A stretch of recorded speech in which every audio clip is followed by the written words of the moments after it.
Greetings, salutations, and welcome to After Action. I am joined once again, proving that I did not kill him last time, Steven. Hi, I'm Kaiser Steven. There's no proof that he didn't kill me last time. I could very well have been dead. Okay. I'm dabbing occasionally. From now on, I'll say dab if I dab. So, we had kind of an interesting thing. I brought you over today and told you to pick a film, and little did you know you would be signing up for a set of 10 when you... Wasn't actually the film I picked earlier either, but that's No, okay. it's the one you cringed at the most.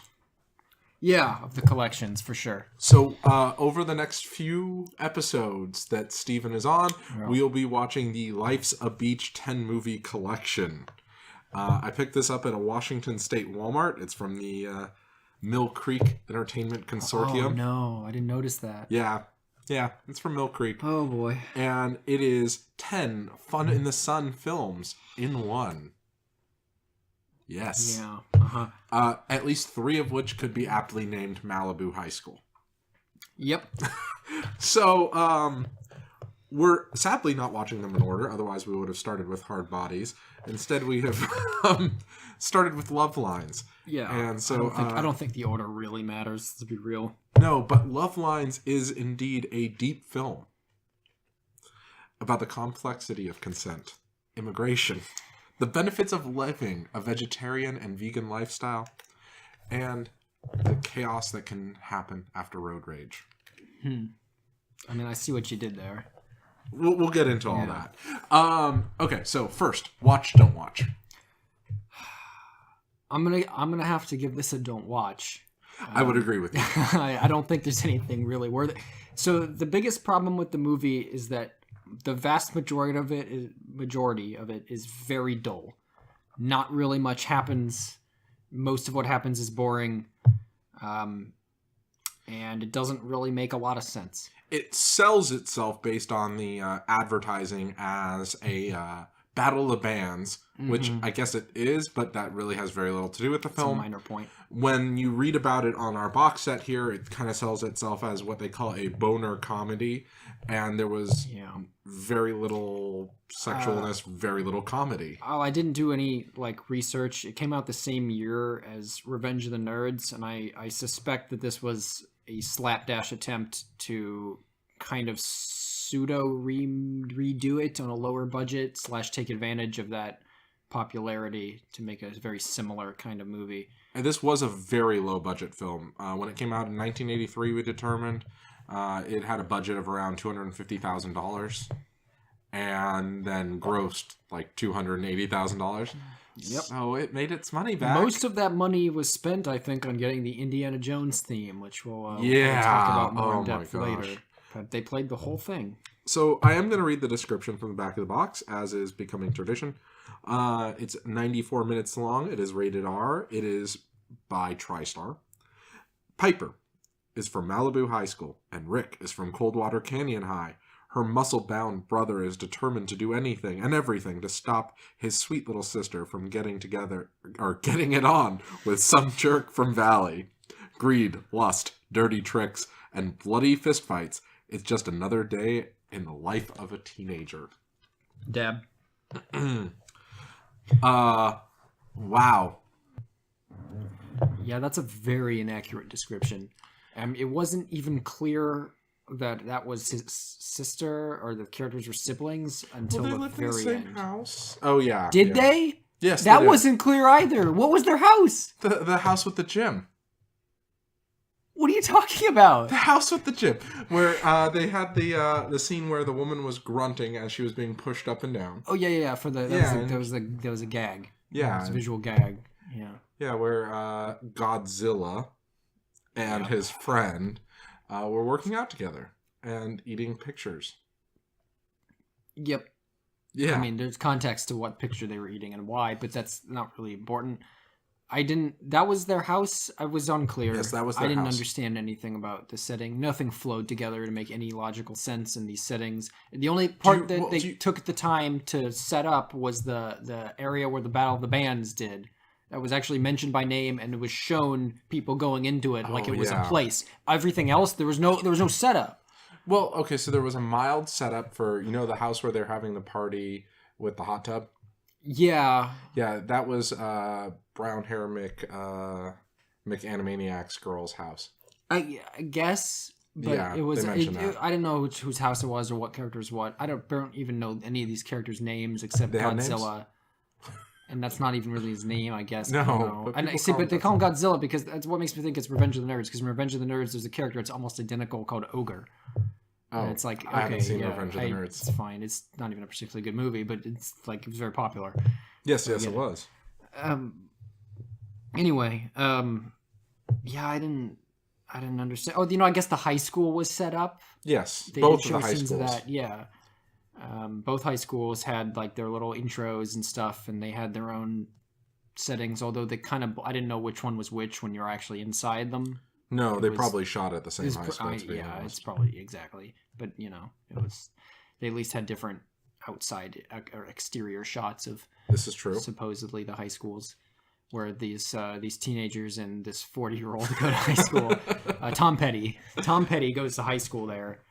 I prefer discount Mark Hamill. I know. I think he looks more like Tom Petty, but I get what you're coming from. I can't picture Tom Petty, and that's a Fair pity. enough. So I want to point out that I got out a legal pad and I told Stephen we'll write down things that we need to talk about, and I wrote the title of the film, Love Lines, at the top of it, and then right next to it you wrote, who is this movie for? Yeah, I think I wrote that about 20 minutes in, and it's applicable even more so by the end. Yes. Is this movie for fans of rock music? No. Is this a film for people who like comedy? No. Is this a film for people who like fights and car chases? No. Is this a film for people who like raunchy sexual humor? No. Is this a film for people who want to see a show about high schoolers? No. Is this a film? I don't know. I mean, I guess it was technically a film. It was shot on film. I don't think I'm not sure if it really meets the qualifications to be called a film. It's over 90 minutes. Yeah, it's not what I mean. I mean, you can have a short film. I just mean it's... there's nothing to hold the scenes together except the actors, really. Well, and even then, it's not really... I think what moves the plot along, which is stupid, is the whole love line concept. Yeah, okay. We should probably explain that. So the name...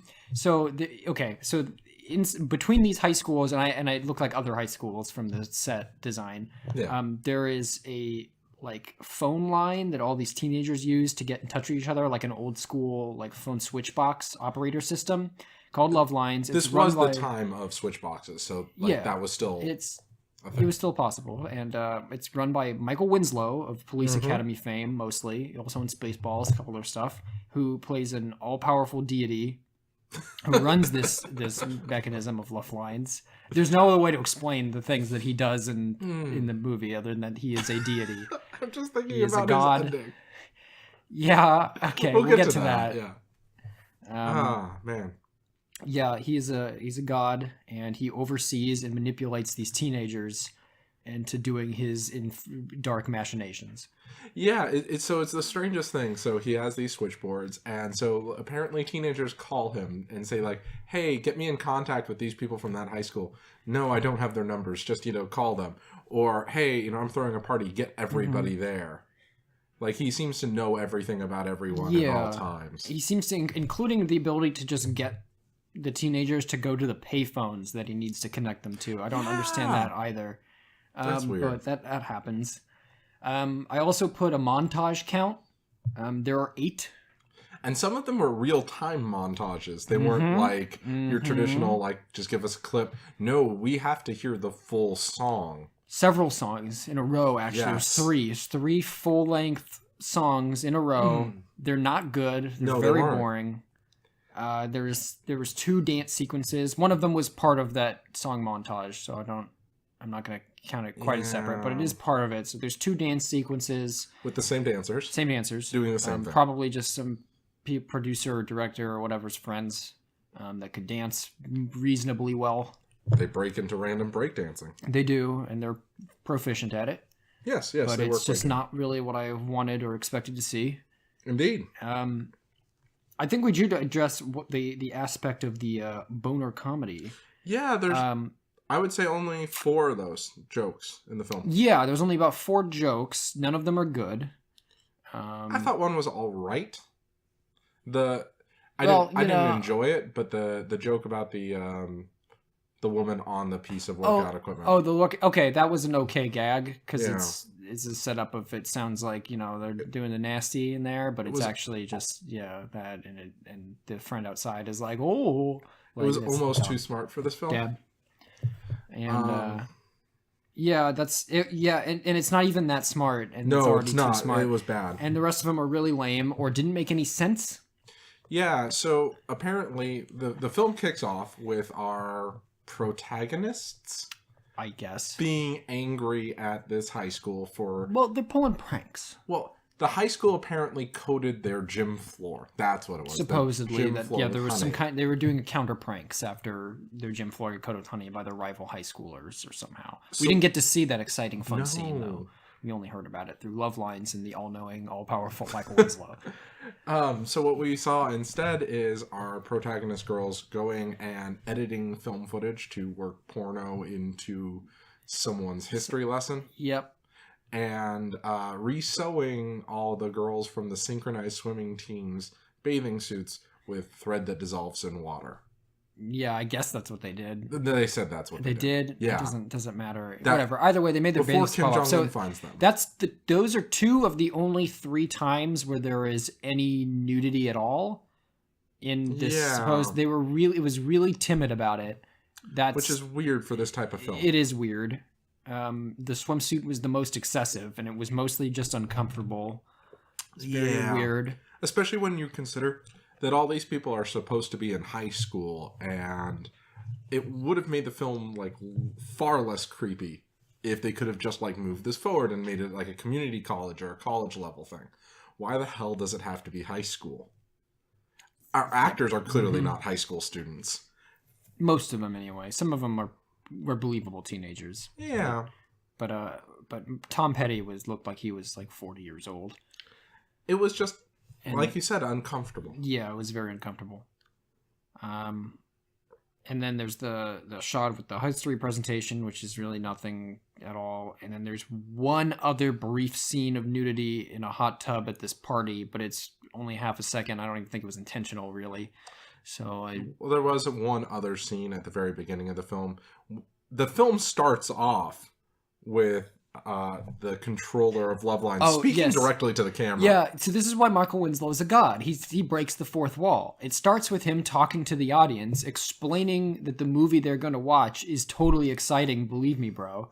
Yeah. It's not going to be lame and boring. He says there's going to be nudity and violence and car chases and jokes. I think he says fist fights. Yeah. Violence. Yeah. I think he said a fist, like bare knuckle fist fight or bloody fist fights or something like that. Something like that. That's what it says on the back of the box. Oh, okay. Maybe he does say greed, lust, dirty tricks, and bloody fist fights. Maybe he wrote that. Maybe he did. Or maybe it didn't used to say that, but then after he willed it to be, that's what it says. I don't know. This film was just so bad. There were a couple little funny moments. I just really didn't enjoy it, particularly the Battle of the Band sequences. No, that was the worst because it was so long. Did I have anything else here? Oh yeah, there's a couple interesting notes here. The swim coach of one of the high schools is played by Kim Jong-un. Yeah, that was a very bold choice. Yeah, nice cameo.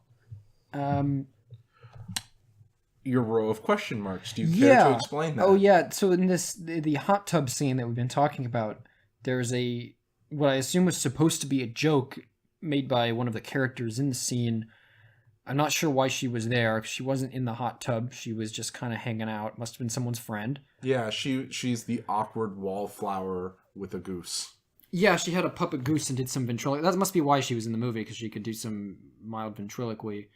And she says a joke, and it didn't make sense, and I just put a row of question marks because I didn't understand what that was supposed to mean or what was happening. Yeah, this guy, well, what really started this scene is this guy's breaking into this house party, and he shows up in a girl's bathroom where these 2 girls are having a conversation, and he says, "What now?" And the girl just says, take off your clothes and join me in the bathtub. I have to assume that he knew her prior. I would hope so. And I think she was in earlier scenes in the movie. Yes, but, she was. Yeah, I am assuming that's what's happening, but there's still no explanation for the second girl. No, the second girl says, I like to watch. That's what she says. She did kind of say that. Yeah, it was a little weird. What else do we got here? Yeah, opening to make sense. Oh, the sex toy cafeteria scene. Yeah, that was confusing. I don't know why that was there either. It didn't have anything to do with anything. It was for the pun. It was for the pun. It might have just been for the pun. So they have this ceramic dildo with Chinese writing on it that shows up out of nowhere. Like, it's not explained. Maybe one of the characters like slipped it into food or something like that. We don't see. And the principal is doing this whole thing about whose dildo is this. And eventually one of the guys starts saying, well, it's an ancient Chinese artifact. And so she goes, oh, from what dynasty? And one of the kids goes, the Dong dynasty. I think that's why that might be the entire reason. Yeah. There is a car chase. Yes, there is a car chase with actually quite a few cars getting damaged, which was shocking. They bought some cheap cars and were like, yeah, we can crash them. And they did, which, that's good on them, I guess. It had, and they did it to Ride of the Valkyries. Yes, one of only two good songs in the film. Yeah. It's not a song, but there's no singing. Yeah. But, that's okay. You tried. I did. And, yeah. Are we going to talk about the Indiana Jones thing? I guess we can. All right. It's a good time to bring it up. There's a high school dance scene for some reason. Because, like I said, I had to have it because it's a high school movie. So what was going on there? And this is the part that confuses the hell out of me. Okay? One of the girls wants to throw a party. She doesn't have a place to throw a party. So she just throws it at the high school auto shop. Yeah. And for some reason, the school's cool with this and even sends a couple of chaperones who do nothing. Yeah, they do nothing when a fight breaks out. Well, not only that, but there were like kids having sex in a car and all sorts of... Yeah. The chaperones were not paying attention. No. At all. It's a bad job. And there was... we should mention that scene started with a Michael Winslow interlude of him explaining what was happening because there was no other way to get the information across. Yes. Because they didn't finish the movie. They just filmed scenes and then tried to put Michael Winslow into the film to fix the movie, and it doesn't work. No, it was really weird. Although I did enjoy those scenes, more or less. I mean, he was more interesting than the rest. Yeah. Because he's Michael Winslow, and he has a little more charisma, and he's, he can be funny. He wasn't particularly funny in this. He was clearly improvising and not doing a great job, because they probably gave him 30 seconds. All of his mouth sound effects were awful in this film. He didn't really do anything really special either. No, he didn't. It was pretty bad. Like, they clearly said, hey, do the thing you're known for. And that was...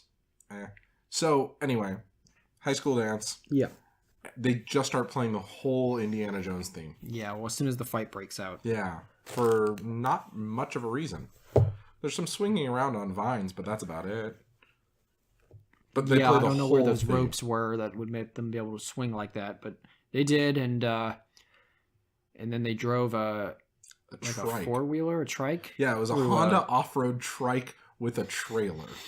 Yeah, more like a children's wagon on the back. Yeah. And through a door. Should we talk about Godzilla's feats of strength? That's probably the most creative part of the movie, is that several times he is shown like breaking through doors that like a normal person shouldn't. And yeah, he like rips the hinges off. Like doors. It's pretty. Like that's actually all right. Like that's kind of a funny character thing. Like he's just this big, huge, monster. But then he's not much bigger than his henchman, which kind of dilutes the effect a bit. This is true. And there is a part where they try to make it like he flips these two tables, and it's like, oh, he's so strong, but they're like clearly the cheap fold-out tables that are weigh very little. I also want to point out that we forgot a key aspect of the car chase when they just... No, we didn't.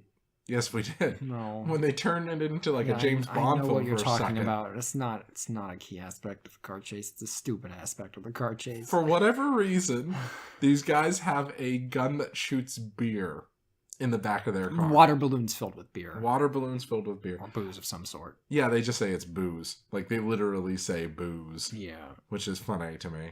But, that's just weird. Like, it's out of nowhere. Like, none of them are set up to be tech people or anything like that. And they have, like, a bunch of Star Trek references. Yeah, if one of the friends was like a science nerd or something, then the scene might have made more sense. Yeah. Which is why I once again think it's Revenge of the Nerds, where one of the nerds is a science nerd, and so he does weird tech stuff like that. But there's no actual setup for this character. He just kind of does it. This is true. We also have our Tom Sawyer scene. I thought that was just a funny reference. Yeah, that was odd. He was just painting a building. He was whitewashing a wall on a brick wall on a building. I don't know why, but that's what he was doing. I hate to say this. Like I said, this is a don't watch for me. But it's really hard to find any interesting things to talk about with this film. There is one potential interesting aspect, which I'll bring up here, is that it may be a sequel to an alternate ending to Children of the Corn, where the children succeeded in killing all the adults and there are no adults or parents around. Or at the very least, no parents, because there were a couple adults, but there are no parents. They didn't seem to have children, at least as far as we knew. So... We forgot about the scene in the principal's office. Oh, yeah. That scene's pointless, though, so why talk about it? Because it sets our main character up as an arsonist. He's not a main character, he's the secondary character. I thought Discount Mark Hamill was our main character. Yeah, but he wasn't the one who did the arson. Oh, that was his friend. No. Oh my god. I thought it was. No, that was his other friend.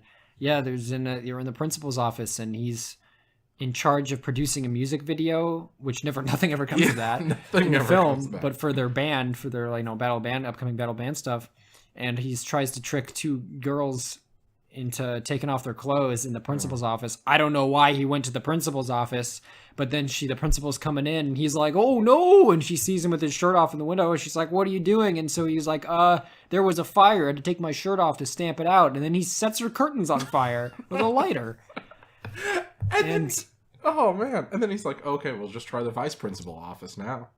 Yeah, I don't understand why they're doing that there. I guess the idea is that there's supposed to be privacy there, but someone probably uses that office during school hours and a little bit after. So that's a really stupid idea. A guy who built a automated gun turret to shoot beer balloons out of your car for the one time you're in a car chase. That's stupid. Oh man. Yeah, just leave the school premises. Go somewhere else. Yeah, you're a 40-year-old man. You can do it. He wasn't quite that old. He was probably around 30 or maybe 32. Well, anyway, Love Lines, definitely not worth a watch. That was a disappointing film. Yeah, bad film. Don't watch. I give it 9 out of 11. Oddly, this has better ratings than any of the shark films. I thought you were about to say better ratings than 9/11. Damn. Oh God. What is it about bad movie reviews that brings up 9/11? Because disaster's on your mind. Well, I guess that's true. Well, I mean, you brought up 9/11. I did, but that's not this time. Not on this podcast, but you did before. Yeah. Anyway, until next time, dear listener. Have a good time. See you out there.